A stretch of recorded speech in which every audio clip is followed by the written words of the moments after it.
क्या आपने कभी खुद को दूसरों से कमतर महसूस किया है? जैसे आपकी लाइफ में कुछ बड़ा करने की काबिलियत है, बट फिर भी आप वहीं के वहीं रह गए? क्या आपको भी लगता है कि आप अपनी सबसे बड़ी दुश्मन खुद ही हैं? और क्या आप जानना चाहते हैं कि वो कौन सी एक चीज़ है जो आपकी पूरी जिंदगी बदल सकती है, लेकिन आप उसे बार बार नज़रअंदाज कर रहे हैं? अगर इन सवालों ने आपके अंदर हलचल मचा दी है तो समझ जाइए, ये वीडियो आपकी सोच, आपका नज़रिया और शायद आपकी पूरी जिंदगी बदल सकता है। क्योंकि आज हम बात करने जा रहे हैं उस किताब की जो कहती है यू आर अ बैडआस, यानी तुम अपनी लाइफ के सुपर हीरो खुद हो। ये सिर्फ एक किताब नहीं, ये एक जागरूक करने वाला झटका है, एक अलार्म है जो आपको याद दिलाता है कि आपकी जिंदगी आपकी बनाई हुई है और आप अभी भी अपने सबसे बेहतरीन वर्जन से बहुत पीछे हो। इस किताब को पढ़ना मतलब अपने अंदर छिपी उस ताकत को जगाना है जो शायद सालों से सो रही थी। इस किताब की लेखिका हैं जेन सिंसेरो, एक मोटिवेशनल कोच, सक्सेसफुल राइटर और इंटरनेशनल बेस्ट सेलर ऑथर। उन्होंने अपने जीवन के अनुभवों को और हजारों लोगों की कहानियों को इस किताब में पिरोया है ताकि आप खुद को बदल सकें, अपनी सोच को बदल सकें और उस जिंदगी को जी सकें जिसका आपने कभी सिर्फ सपना देखा था। तो अगर आप सच में अपनी जिंदगी को एक नए मोड़ पर ले जाना चाहते हैं तो अभी इसी वक्त हमारे चैनल द ग्रेट राठौर को सब्सक्राइब कर लीजिए, क्योंकि हम आपके लिए लाते हैं ऐसी किताबों की दमदार कहानियां जो आपकी सोच को हिला दें। और हाँ, कमेंट करके एक बात जरूर बताइए, आप अपनी लाइफ में सबसे पहले क्या बदलना चाहेंगे अगर आपको यकीन हो जाए कि आप सब कुछ कर सकते हैं। आपकी जिंदगी में जो भी हो रहा है, चाहे सफलता हो या असफलता, प्यार हो या अकेलापन, पैसा हो या तंगी, उसके पीछे एक गहरा खेल चल रहा है जो आपके अवचेतन मन यानी सबकॉन्शियस माइंड के भीतर से नियंत्रित हो रहा है।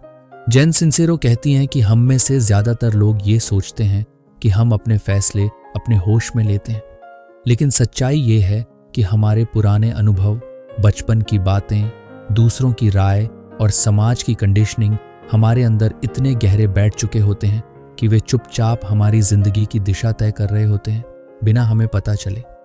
जब आप बार बार एक जैसी गलतियां करते हैं, जब आप जानते हैं कि आपको क्या करना है लेकिन आप फिर भी उसे टालते हैं, तो ये आपकी सोच की गलती नहीं होती, ये आपके अवचेतन मन की प्रोग्रामिंग होती है।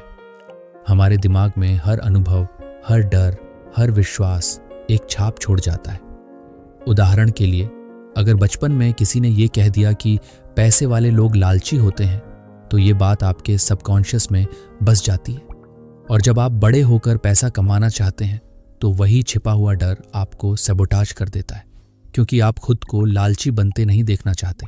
लेखिका बताती हैं कि अवचेतन मन को बदलना मुश्किल लग सकता है, लेकिन नामुमकिन नहीं। सबसे पहला स्टेप है जागरूकता। जब आप पहचानने लगते हैं कि कौन से विश्वास आपको रोक रहे हैं, तब आप उन्हें बदलने की ताकत भी हासिल करने लगते हैं। अपने लिमिटिंग बिलीफ्स को पकड़िए, उन्हें सवाल कीजिए, क्या यह सच है? क्या हर अमीर आदमी बुरा होता है? क्या मैं वाकई इतना कमजोर हूं कि कुछ बड़ा नहीं कर सकता? अक्सर जवाब होगा नहीं। दूसरा स्टेप है न्यू बिलीफ्स को लगातार रीइंफोर्स करना। जेन इस चैप्टर में एफर्मेशंस और विजुअलाइजेशन की बात करती है। जब आप बार बार खुद से कहते हैं मैं काबिल हूं, मैं पैसे के लायक हूं, मैं अपनी लाइफ को बदल सकता हूं, तो ये बातें धीरे धीरे आपके सबकॉन्शियस में जगह बनाने लगती हैं। आपका मन जिस चीज पर बार बार ध्यान देता है वह उसे सच मान लेता है। इसलिए ध्यान दीजिए कि आप क्या सोच रहे हैं, क्या बोल रहे हैं और किस पर विश्वास कर रहे हैं। तीसरा और सबसे जरूरी स्टेप है एक्शन लेना। सिर्फ एफर्मेशंस बोलना काफी नहीं है। जब तक आप खुद को नए अनुभव नहीं देंगे, नए रिस्क नहीं लेंगे और अपने कंफर्ट जोन से बाहर नहीं निकलेंगे, तब तक आपकी पुरानी प्रोग्रामिंग डिलीट नहीं होगी। हर बार जब आप डर के बावजूद कुछ नया करते हैं तो आप अपने सबकॉन्शियस को एक नया मैसेज देते हैं कि अब समय बदल गया है। इस अध्याय का सार यही है, आपकी सबसे बड़ी लड़ाई आपके भीतर चल रही है और अगर आप उसे जीतना सीख गए तो दुनिया की कोई ताकत आपको रोक नहीं सकती। जेन हमें याद दिलाती है कि हम सभी के अंदर एक बैडआस वर्जन छिपा हुआ है, लेकिन वो तभी बाहर आता है जब हम अपने अंदर छिपे पुराने डर और फालतू यकीनों को अलविदा कहना सीखते हैं। बदलाव अंदर से शुरू होता है, और वही आपको उस जिंदगी की ओर ले जाता है जिसका आपने सिर्फ सपना देखा था। आप अपने बारे में क्या सोचते हैं, ये तय करता है कि आप अपनी जिंदगी में कितनी ऊंचाई तक पहुंचेंगे। जेन सिंसेरो इस अध्याय में एक दिलचस्प और मजेदार तुलना करती है। अगर आप खुद को एक साधारण कबूतर यानी पिजन समझते हैं तो आप बाज की तरह ऊंचा उड़ने का कभी सपना भी नहीं देख पाएंगे, क्योंकि पिजन की दुनिया सीमित होती है। वो जमीन पर दाने चुगता है, भीड़ में उड़ता है और कभी भी अपनी इंडिविजुअल शक्ति को नहीं पहचानता। ठीक उसी तरह हम इंसान भी जब खुद को सामान्य, औसत या बस ठीक ठाक मानते हैं तो हम अपनी असली शक्ति को कभी एक्टिवेट ही नहीं कर पाते। कई लोग कहते हैं मैं तो ऐसा ही हूं, मेरे बस का नहीं, मेरी किस्मत में ये नहीं लिखा। ये सारी बातें पिजन मेंटालिटीज हैं। ये सोच आपको सीमित कर देती है और आपको अपने ही बनाए हुए दायरे में कैद करके रखती है। लेकिन सच्चाई ये है कि आप में वो सब कुछ है जो किसी भी महान इंसान में होता है। बस जरूरत है खुद को उस नजरिए से देखने की। जेन कहती हैं कि अगर आप खुद को छोटा समझेंगे तो दुनिया भी आपको छोटा समझेगी, और अगर आप खुद को खास मानेंगे तो ब्रह्मांड आपके साथ उसी वाइब्रेशन पर काम करने लगेगा।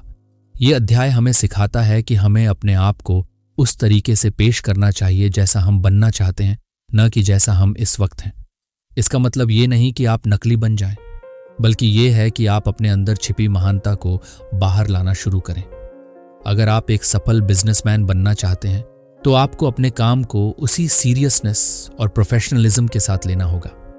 अगर आप एक लीडर बनना चाहते हैं तो आपको अपनी बातों और सोच में भी लीडरशिप लानी होगी। आप खुद को कैसे प्रेजेंट करते हैं वही आपकी दुनिया को दिखता है। जेन ये भी समझाती हैं कि ये बदलाव एक दिन में नहीं आएगा, लेकिन ये तब शुरू होता है जब आप फैसला करते हैं कि अब आप खुद को पिजन की तरह नहीं देखेंगे। इसके लिए आपको अपने कपड़ों से लेकर बोलचाल, सोच, व्यवहार और इरादों तक में बदलाव लाना होगा। आपकी एनर्जी, आपकी बॉडी लैंग्वेज, आपके शब्द, सब कुछ आपकी पहचान बनाते हैं। इसलिए खुद से पूछिए, क्या मैं अपने आप को उस इंसान की तरह पेश कर रहा हूं जो मैं बनना चाहता हूं? अगर जवाब नहीं है तो वक्त आ गया है उस पिजन वाली आइडेंटिटी को छोड़ने का। हम सबके अंदर एक ताकतवर आत्मा है, लेकिन जब तक हम खुद को छोटी सोच में बांध कर रखते हैं, हम खुद को धोखा दे रहे होते हैं। यह अध्याय एक चेतावनी है कि अगर आप अब भी अपने आप को छोटा समझते रहेंगे तो आप कभी वो उड़ान नहीं भर पाएंगे जो आपके लिए मुमकिन है। याद रखिए, ब्रह्मांड उन्हीं की मदद करता है जो पहले खुद की मदद करना शुरू करते हैं। इसलिए पिजन वाली मेंटालिटी को छोड़िए और खुद को उस इंसान के रूप में देखना शुरू कीजिए जो सच में सब कुछ हासिल कर सकता है। अगर आप अपनी जिंदगी में सच्ची सफलता, खुशी और संतोष पाना चाहते हैं तो सबसे पहला कदम है खुद से बिना शर्त प्यार करना। जेन सिंसेरो इस अध्याय में यही बताती हैं कि जब तक आप खुद को पूरी तरह स्वीकार नहीं करते तब तक आप दूसरों से स्वीकार किए जाने की उम्मीद नहीं कर सकते। लेकिन अफसोस की बात यह है कि हम में से ज्यादातर लोग खुद को सबसे कड़े जज की नजरों से देखते हैं। हम अपनी कमियों को बार बार गिनते हैं, अपने अतीत की गलतियों को दोहराते हैं और खुद को कमतर महसूस करवाते हैं, जैसे हम अपने ही सबसे बड़े दुश्मन हों। जेन कहती हैं कि खुद से प्यार करना कोई घमंड नहीं है, ये जरूरी है, क्योंकि जब आप खुद को इज्जत नहीं देंगे तो दुनिया भी आपको हल्के में लेगी। और सबसे बड़ी बात, आप भी अपने सपनों के साथ सीरियस नहीं हो पाएंगे, क्योंकि आप अंदर से ही ये मान चुके होंगे कि मैं लायक नहीं हूं, मुझसे नहीं होगा, मेरे जैसा कौन पसंद करेगा। यही विचार आपकी आत्मा की रोशनी को ढक देते हैं और आपकी असली ताकत को बाहर नहीं आने देते। खुद से प्यार करने का मतलब ये नहीं कि आप परफेक्ट बने। इसका मतलब है कि आप अपनी अच्छाइयों के साथ साथ अपनी कमियों को भी गले लगाएं। आप ये समझें कि आप इंसान हैं, गलतियां करना भी इंसानी फितरत है, लेकिन इसका मतलब ये नहीं कि आप प्यार के लायक नहीं हैं। आप जैसे हैं वैसे ही अनमोल हैं। और जब आप खुद को स्वीकार करते हैं तो आप अपनी जिंदगी की ओनरशिप लेना शुरू करते हैं। आप दूसरों से वैलिडेशन मांगना छोड़ देते हैं और खुद अपनी दुनिया के राजा बन जाते हैं। जेन इस अध्याय में एक जरूरी सवाल उठाती है, आप अपने सबसे अच्छे दोस्त के साथ कैसा व्यवहार करेंगे? क्या आप उसे बार बार उसकी गलतियां याद दिलाते रहेंगे? क्या आप उसे हर वक्त नीचा दिखाएंगे? नहीं ना। लेकिन फिर आप अपने साथ ऐसा क्यों करते हैं? खुद के साथ दया से पेश आइए, खुद को माफ करना सीखिए और सबसे जरूरी, खुद को सेलिब्रेट कीजिए। हर छोटी जीत, हर छोटा इंप्रूवमेंट मायने रखता है। अपने आप को इनफ समझना ही आत्म प्रेम की शुरुआत है। इस अध्याय का एक और खूबसूरत संदेश है, अगर आप दूसरों से सच्चा प्यार करना चाहते हैं तो आपको पहले खुद से प्यार करना आना चाहिए, क्योंकि आप वही प्यार आगे देते हैं जो आपके पास भीतर होता है। एक खाली दिल दूसरों को प्यार नहीं दे सकता, इसलिए अपनी आत्मा को वो प्यार दीजिए जिसकी उसे जरूरत है। खुद से कहिए, मैं जैसा हूं वैसा ही ठीक हूं, मैं बदल रहा हूं लेकिन अपनी जड़ से प्यार करता हूं। जैन की बातें हमें ये याद दिलाती हैं कि आत्म प्रेम कोई लग्जरी नहीं बल्कि फाउंडेशन है, और जब आप इस फाउंडेशन को मजबूत कर लेते हैं तब आप अपने भीतर एक ऐसी शांति और आत्मबल पैदा करते हैं जो हर बाहरी चुनौती का सामना कर सकती है। आप अपनी लाइफ में वो चमक, वो एनर्जी वापस लाते हैं जो शायद सालों से कहीं खो गई थी। इसलिए आज से ही खुद को वो प्यार दीजिए जिसके आप सच में हकदार हैं। अक्सर हम दूसरों के बारे में राय बनाने में बहुत तेज होते हैं। हम उनके काम, उनकी बातें, उनकी सोच को जज कर लेते हैं। लेकिन जेन सिंसेरो इस अध्याय में एक गहरी बात कहती है, अगर आप खुद को अच्छे से नहीं जानते तो आप दूसरों को भी सही मायनों में नहीं समझ सकते। यह अध्याय आत्म जागरूकता के महत्व पर रोशनी डालता है और हमें एक आईने की तरह खुद की गहराई में झांकने के लिए प्रेरित करता है।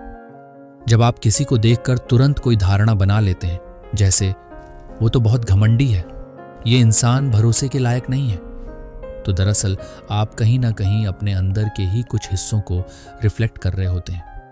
जैन कहती हैं कि हम जैसा दूसरों को देखते हैं वो हमारी अपनी सोच, मान्यताएं और सीमाओं का प्रतिबिंब होता है।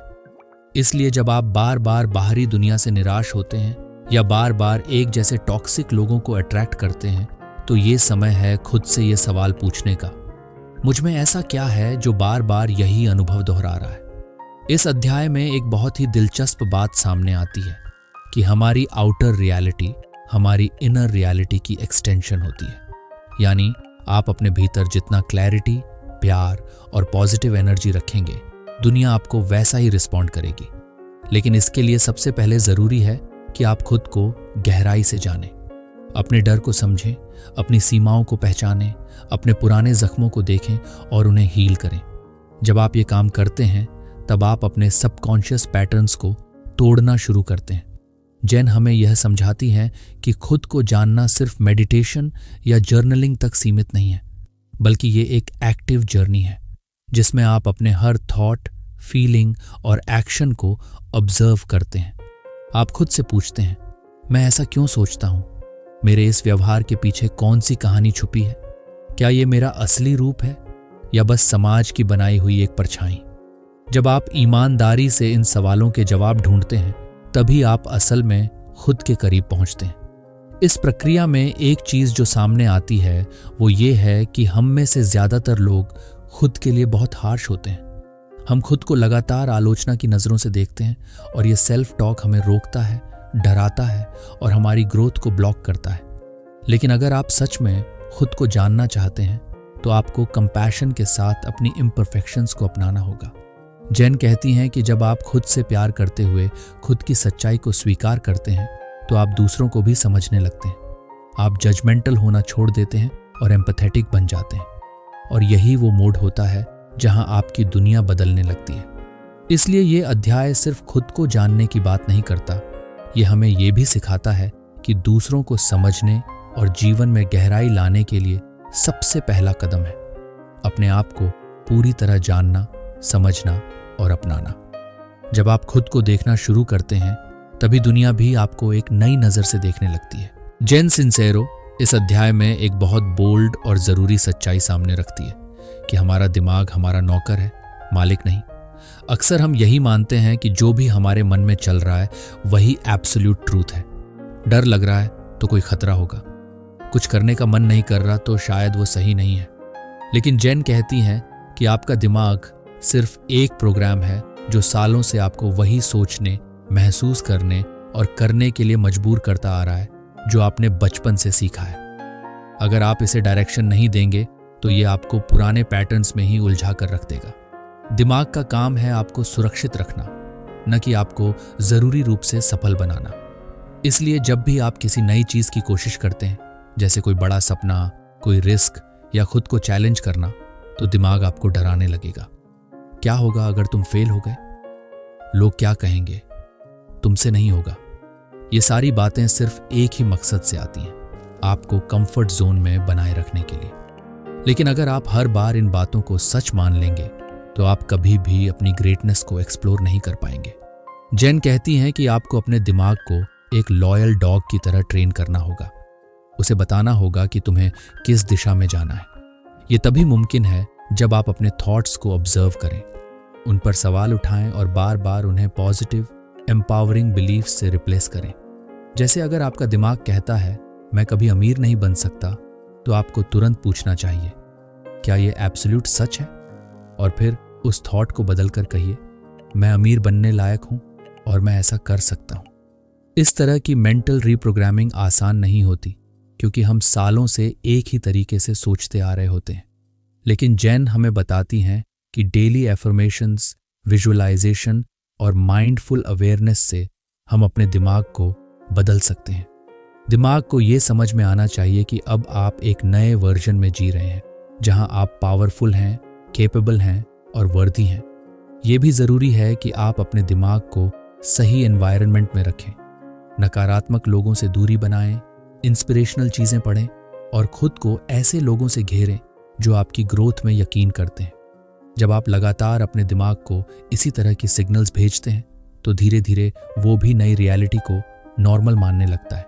जैन हमें याद दिलाती हैं कि हम अपने थॉट्स के गुलाम नहीं हैं, बल्कि हम उनके मालिक हैं। हम तय करते हैं कि हमें क्या सोचना है, किस पर ध्यान देना है और कैसे रिस्पॉन्ड करना है।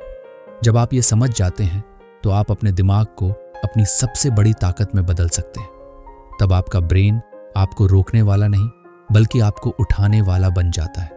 और यही असली मास्टरी है, अपने दिमाग को अपना सबसे वफादार साथी बनाना, जो हर हाल में आपके विजन के साथ खड़ा रहे। जेन सिंसेरो इस अध्याय में हमें एक ऐसा सच समझाती है जिसे अक्सर हम नजरअंदाज कर देते हैं, कि देने से हम खोते नहीं हैं, बल्कि और ज्यादा पाते हैं। हमारा समाज अक्सर इस सोच पर टिका होता है कि अगर हमने कुछ दे दिया तो हमारे पास कम हो जाएगा। लेकिन जैन कहती हैं कि असली अबंडेंस वहीं से आती है जहां देने की भावना होती है। जब हम किसी को मदद करते हैं, अपना समय, प्यार या पैसे देते हैं, तो हम सिर्फ दूसरों को ही नहीं, खुद को भी एक बड़े और मूल्यवान इंसान के रूप में अनुभव करते हैं। यह अध्याय जेनरोसिटी को सिर्फ एक नैतिक विकल्प नहीं, बल्कि एक स्पिरिट की तरह पेश करता है। अगर आप सच में एक अबंडेंट लाइफ जीना चाहते हैं तो आपको देना आना चाहिए। और इसका मतलब सिर्फ दान करना नहीं है। इसका मतलब है अपनी ऊर्जा, अपने आइडियाज, अपनी मुस्कान, अपने रिसोर्सेज और अपने प्रेम को खुले दिल से साझा करना। क्योंकि जब हम देते हैं तो हम यूनिवर्स को ये संदेश देते हैं कि हमारे पास देने लायक बहुत कुछ है। और ये वही माइंडसेट है जो अबंडेंस को अट्रैक्ट करता है। जेन बताती हैं कि कई लोग तब तक नहीं देना चाहते जब तक उनके पास काफी ना हो जाए। लेकिन अगर आप स्कैर्सिटी माइंडसेट में फंसे रहेंगे तो कभी भी पर्याप्त नहीं लगेगा। इसलिए जरूरी है कि हम आज से ही उस ऊर्जा को जीना शुरू करें जो हम अपने फ्यूचर में देखना चाहते हैं। अगर आप एक रिच और फुलफिल्ड इंसान बनना चाहते हैं तो आज से ही रिच बनने की तरह सोचें और एक्ट करें, यानी दूसरों के लिए वैल्यू क्रिएट करें, उन्हें अपलिफ्ट करें और बिना डर के शेयर करें। इस अध्याय में यह भी बताया गया है कि देने की प्रक्रिया हमारे भीतर ग्रैटिट्यूड को जन्म देती है। जब आप किसी की मदद करते हैं या कुछ कंट्रीब्यूट करते हैं तो आपको यह एहसास होता है कि आपके पास कितना कुछ है। और जब आप यह महसूस करते हैं कि आपके पास देने लायक कुछ है तो आपकी सेल्फ वर्थ भी बढ़ती है। ये एक पॉजिटिव साइकिल है। आप जितना ज्यादा देते हैं आप उतना ही ज्यादा महसूस करते हैं कि आप वैल्यूएबल हैं, और फिर आपके पास और ज्यादा देने की शक्ति आती है। जेन ये भी समझाती हैं कि कई बार लोग दूसरों से कुछ लेने में असहज होते हैं, लेकिन यह भी ईगो की एक सटल फॉर्म होती है। जैसे देना जरूरी है, वैसे ही लेना भी एक आर्ट है। जब कोई आपको कुछ दे रहा हो, चाहे वह सराहना हो, गिफ्ट हो या मदद, तो उसे खुले दिल से स्वीकार करें। क्योंकि जब आप लेने से मना करते हैं तो आप सामने वाले के देने के आनंद को भी रोक देते हैं। इसलिए give and let give. Universe में हर चीज फ्लो में है और आपको इस फ्लो का हिस्सा बनना है। यह अध्याय हमें यह समझाने की कोशिश करता है कि दुनिया को बेहतर बनाने की शुरुआत हमसे होती है। हम जितना ज्यादा खुलकर देंगे उतना ही ज्यादा ओपन हम खुद को पाने के लिए बना पाएंगे। और यही असली बदलाव की शुरुआत है, जब आप सिर्फ अपने लिए नहीं बल्कि दूसरों की ग्रोथ के लिए भी काम करने लगते हैं। तब आप एक बैडास की तरह जीना शुरू करते हैं, जेनरस, बोल्ड और कनेक्टेड। जेन सिंसेरो इस अध्याय में हमें एक बेहद पावरफुल लेकिन अक्सर नजरअंदाज किए गए टूल से मिलवाती हैं, ग्रैटिट्यूड। वह इसे गेटवे ड्रग टू ऑसमनेस कहती हैं, यानी ऐसा जरिया जो हमें एक शानदार, फुलफिलिंग और पॉजिटिव जिंदगी की ओर ले जाता है। हम में से बहुत से लोग सोचते हैं कि जब जिंदगी बेहतर हो जाएगी, जब हमें मनचाहा मिल जाएगा, तभी हम आभार प्रकट करेंगे। लेकिन जेन इसे बिल्कुल उल्टा समझाती है। वह कहती हैं कि जब आप ग्रैटिट्यूड की भावना को पहले से जीने लगते हैं, तब आपकी जिंदगी बेहतर होने लगती है।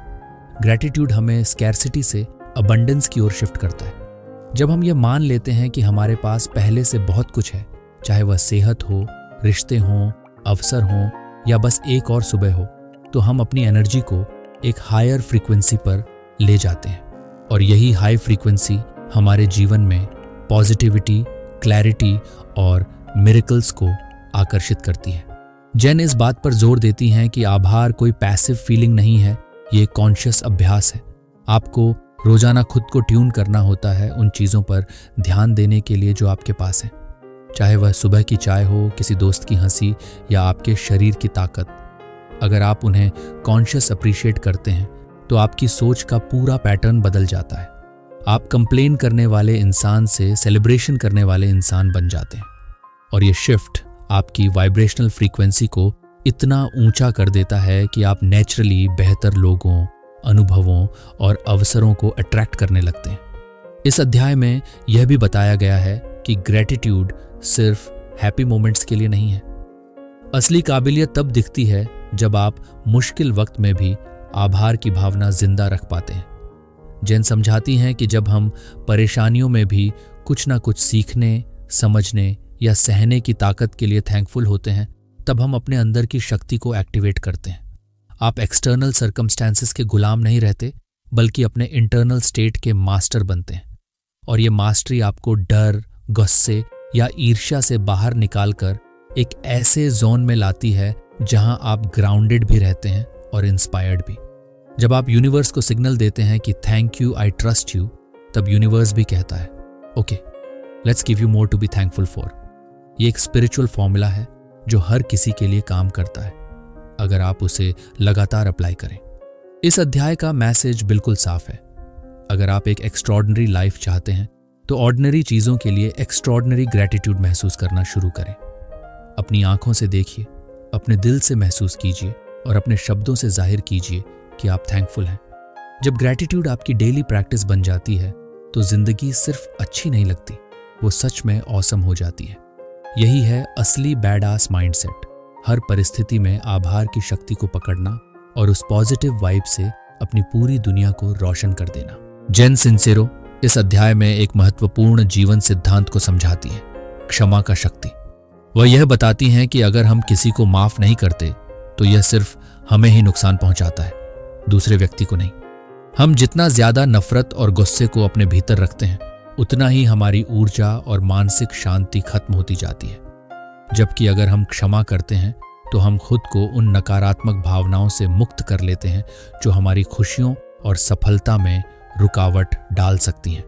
जेन हमें यह समझाती हैं कि क्षमा का मतलब यह नहीं है कि हम किसी के किए गए बुरे काम को सही मान लें या उन लोगों को माफ कर दें जिन्होंने हमें नुकसान पहुंचाया है, बल्कि इसका मतलब यह है कि हम अपने भीतर की नफरत और गुस्से को छोड़ देते हैं। जब हम इसे पकड़ कर रखते हैं तो हम अपनी ऊर्जा को नकारात्मकता में फंसा लेते हैं और यही नफरत और गुस्सा समय के साथ हमारे दिमाग में फेस्टरिंग इन्फेक्शन की तरह बढ़ते जाते हैं, जिससे हमारी खुशी और मानसिक शांति पूरी तरह खत्म हो जाती है।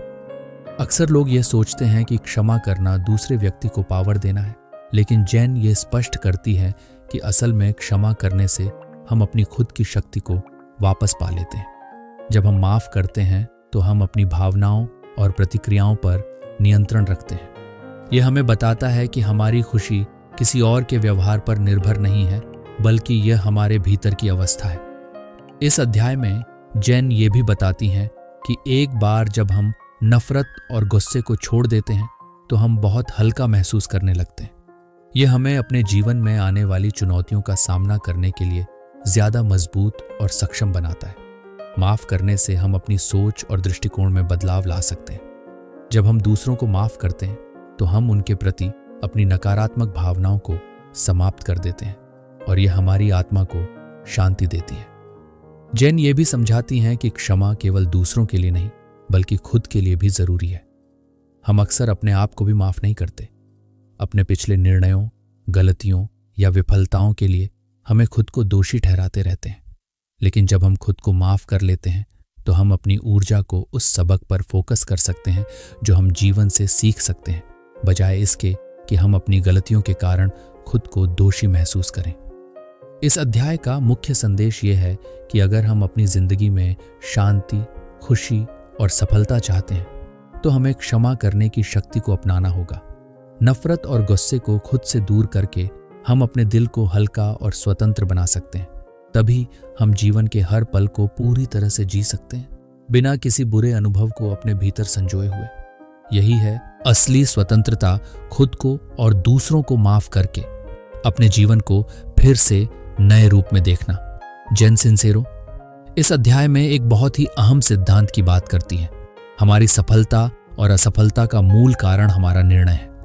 वह कहती हैं कि हमारा जीवन उन निर्णयों से बनता है जो हम रोज लेते हैं, चाहे वह छोटे हों या बड़े।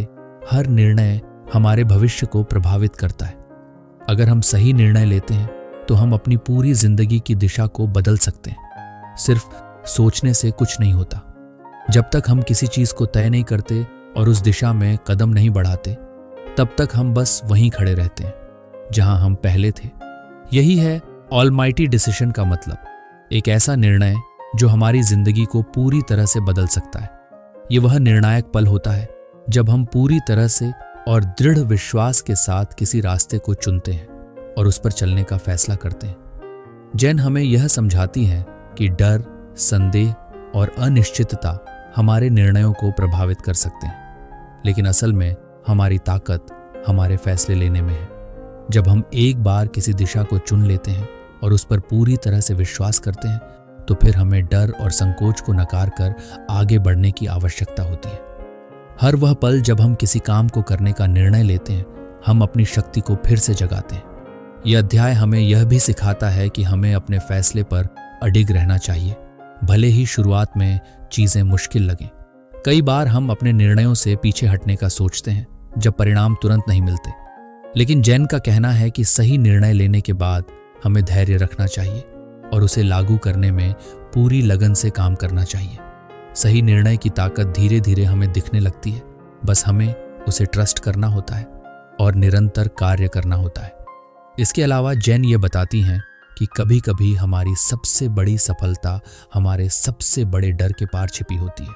जब हम उन डर को पार करके एक निर्णायक कदम उठाते हैं तो हम खुद को एक नए और बेहतर स्तर पर पाते हैं। ये सच्ची ताकत की पहचान है, खुद पर विश्वास रखकर अपने फैसले को सच्चाई मानते हुए हर कदम बढ़ाना। जब हम यह समझ जाते हैं कि हमारी जिंदगी उस निर्णय पर निर्भर करती है जो हम अब और आने वाले समय में लेने वाले हैं, तो हम अपने जीवन के हर पल को नए तरीके से देख सकते हैं। हम हर दिन को एक नए अवसर के रूप में अपनाते हैं और जानते हैं कि कोई भी निर्णय हमें हमारी मंजिल तक पहुंचा सकता है, अगर हम उस पर पूरी तरह से विश्वास और प्रतिबद्धता रखें। यही है ऑलमाइटी डिसीजन का असली मतलब। हमारे पास वह ताकत है कि हम अपनी सोच और दिशा को बदलकर अपना भविष्य अपने हाथों में ले सकते हैं। अब जब आप समझ चुके हैं कि कैसे सही निर्णय लेने से आपकी जिंदगी की दिशा बदल सकती है, तो यह आपका समय है। याद रखें, आपके पास अपनी जिंदगी को नए सिरे से बनाने की पूरी ताकत है।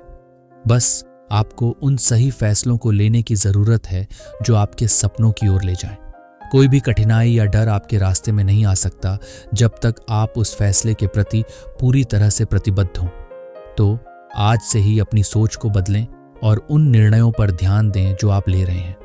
अपनी ताकत को पहचानें और उस ऑलमाइटी डिसीजन को लें जो आपकी जिंदगी को बदलने के लिए तैयार है। हम सब में यह शक्ति है, बस हमें उसे बाहर लाने का निर्णय लेना होता है। अगर आपको यह वीडियो पसंद आया हो तो हमारे चैनल द ग्रेट राठौर को सब्सक्राइब करना ना भूलें, ताकि आप और ऐसे प्रेरणादायक वीडियो से जुड़ सकें। साथ ही इस वीडियो में आपने जो कुछ सीखा उसे हमें कमेंट सेक्शन में बताएं। हमें बताएं कि आप कौन सा बड़ा फैसला लेने वाले हैं जो आपके जीवन को बदल सकता है। हम आपके विचारों का इंतजार करेंगे।